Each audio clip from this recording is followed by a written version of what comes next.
I'm gonna record a pointless video because I got a long drive and I'm bored.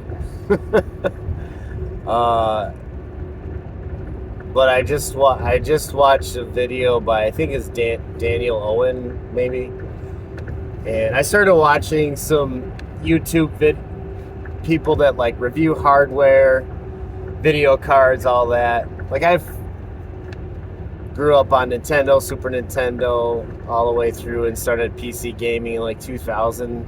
So I followed technology, but never like super close.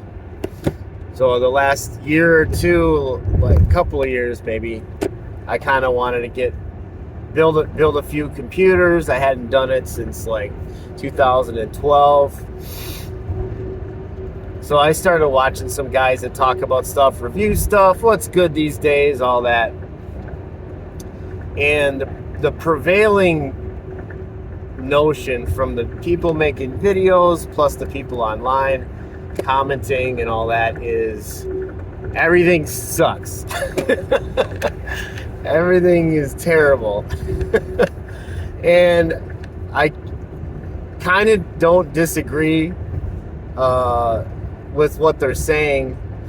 And I think even the video I just watched, he was showing like the differences between PlayStation 1, 2, 3, 4, and 5 and the cost and what you got for what you're paying.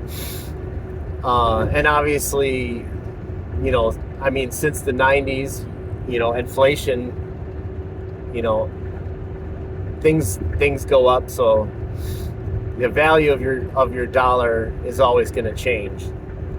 But I think there's a really simple answer for where we are in the whole world of technology, not just video games or PC hardware, but like the majority of technology. Like, I think we are just reaching certain physical limitations, and I think a lot of people that make this stuff know that. That's why the general development is like, all right, we're going to give X amount of performance every few years. They could skip over a few steps and just give you all of that now, but the reality is if you want to keep making money, you're going to run up against a certain physical limitation where you can't get the circuits small enough before you start having to deal with a lot of other issues. And there's been different technological advances. I remember reading articles. I can't remember all of them. 3D gates maybe is one, something like that. But you're struggling to. You're making these things smaller than particles of light, and you're dealing with electrons and things like that, and the heat is always an issue. So as they would shrink these circuits, they're able to get more out of it and pack them into these smaller things. Well, you start having these circuits so close together that there's issues. I don't have a good understanding of all that, but from reading articles, I understand basically what they're saying, and logically it makes sense. You're packing it tighter, and it's harder to keep the data flowing in the proper lanes without having interference electronically, within the device itself. So through the years, growing up in the 80s and 90s and early 2000s, like, you see technology getting faster, usually cheaper, and easier to produce and smaller. And I think what's the reason that there's a stagnation in especially things like video games and what you're getting now versus maybe what you would see when you were younger. So if you go from Nintendo to Super Nintendo, you went from 8-bit to 16-bit graphics, essentially doubling. If you're going PlayStation 4 to PlayStation 5, you're going from, 1080p to 4K. And so you're quadrupling the amount of pixels on the screen. So we see some of these large jumps, but there's a limitation. So let's just look at it that. So going from graphics and pixel count, we get to a point where the human eye is no longer able to detect the difference depending on how close you are to a screen. So if the future is VR, 16K might be ideal for putting something, right up to your face. But beyond that, it's going to be harder and harder for your human eye to even detect that. So there's not as much of a need to even push the technology to go past certain resolutions. So if everybody's like, well, why don't we have 8K or 16K televisions? Like, you get to a point of diminishing returns. You got to convince people of why to buy your product, whatever it is. So early on, a jump in bit. Now I know I'm jumping around to different things. I know pixels are different than the colored bit Nintendo to Super Nintendo.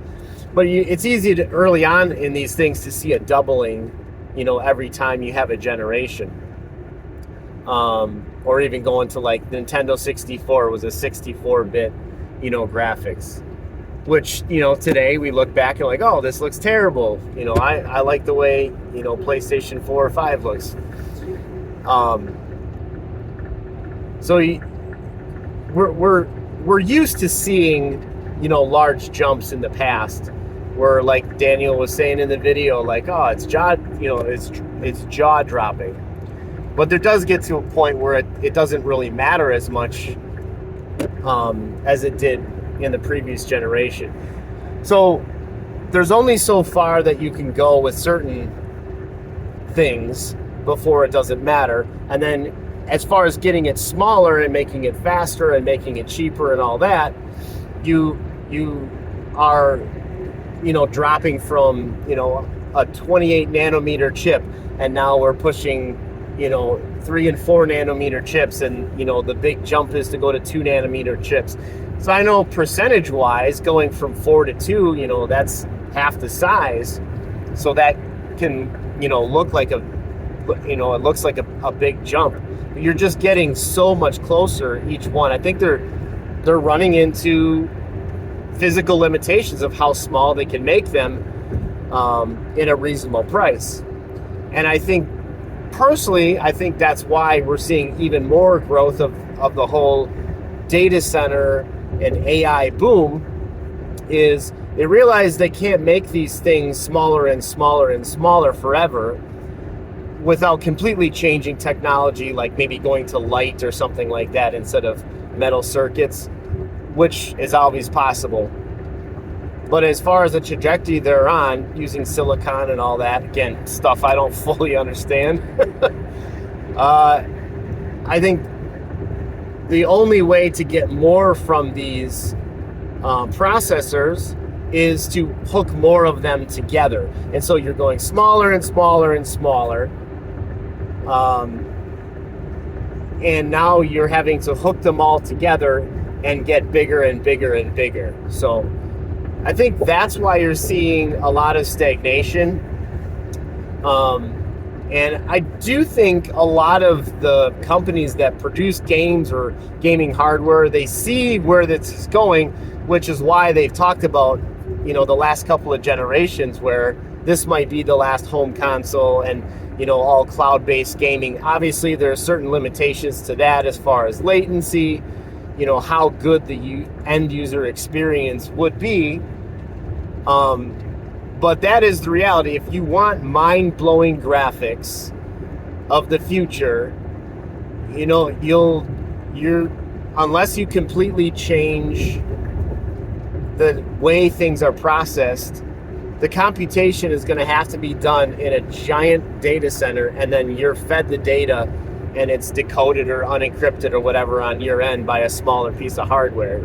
I think that's where they're going. Maybe that they find a way around that, but I think that's where the world is right now. I think that's why you see, disappointing, generations of graphics cards and so improvements over each generation of consoles. You know, and there's other things that they have to overcome, storage speed and things like that. It's come a long way. So, just a random video, thinking about these things the last couple of years, and I just thought I'd put my 2 cents in there. Physical limitation, and I think now we're just seeing the other side of that, where the data center, in order to get more, data center is just going to keep growing and taking up all our farmland. Now it's a conspiracy video. All right, bye.